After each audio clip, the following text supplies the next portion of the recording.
Question I'd like to ask is, we heard from Jeff Bezos that if there's an anecdote and then if there's data, and if the data tells you something and the anecdote is saying something else, go with the anecdote. Right? So what's your take on it, given the fact that you're the group chief data and analytics officer at the Aditya Birla Group? So how would you react to that statement? So that's like one.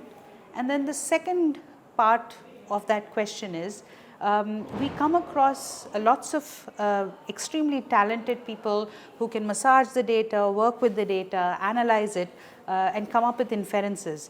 But how important is it to take that understanding and weave a narrative around it, make a story, communicate it, and especially land it in that cultural context? So yeah, how would you go about answering this question? Great question. So first, let me give you a short answer to your first question about data and anecdote. I think people sometimes say that the data is telling you this, or the narrative is telling you that, or the anecdote. I don't think anything is telling us anything. They are all dumb. We are putting meaning both into the narrative and to the data. So to me, I think it depends on how we marry the two and get the best out of it. And to the second question, I want to tell you a story at Aditya Birla Group, because we are also a data science team, and our job is to help people take better decisions.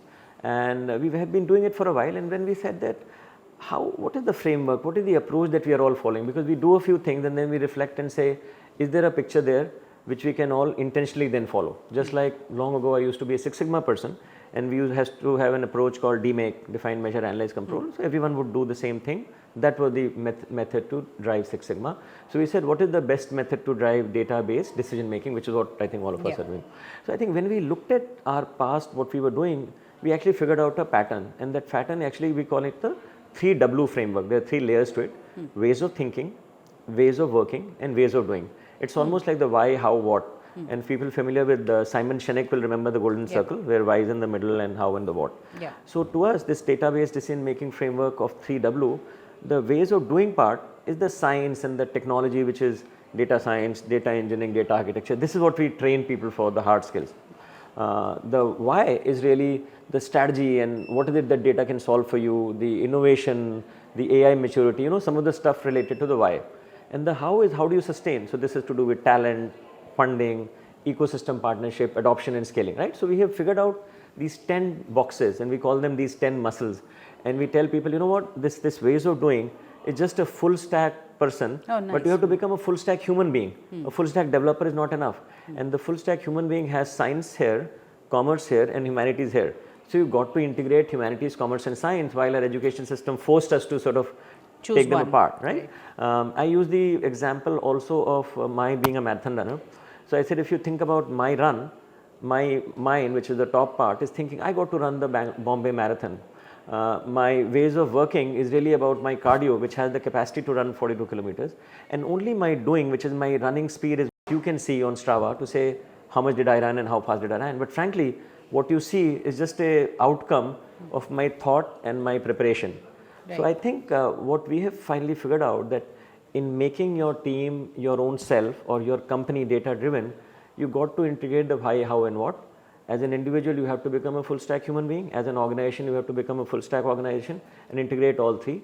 And we are creating these boxes which can be understood and integrated. So we are saying, develop these 10 muscles, almost like going to a gym and practicing it again and again.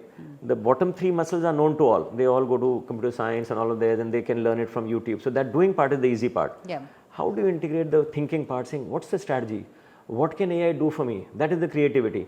Because the question really in this world is, I think technology can do anything. Can I imagine some possibilities which hasn't been done before, which will be meaningful? And then can I sustain it through my talent, funding, ecosystem and scaling layer? So that's how we are thinking, that you have to be able to tell a story. You have to be able to derive what needs to be done, do it and sustain it and continue to repeat it.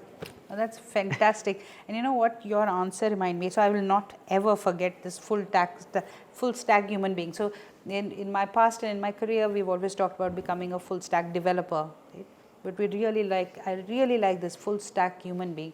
And it reminds me of the NEP, the National Education Policy, because it's a phenomenal document and it's pushing all universities and educational institutions to look at a multidisciplinary way of approaching. So what we had in the past, or my generation, our generation, to push us into one stream, it's really looking at bringing everything together. And so I think your answer just fits in. I think the key takeaway is let's become full stack human beings. Thank you. Thank you.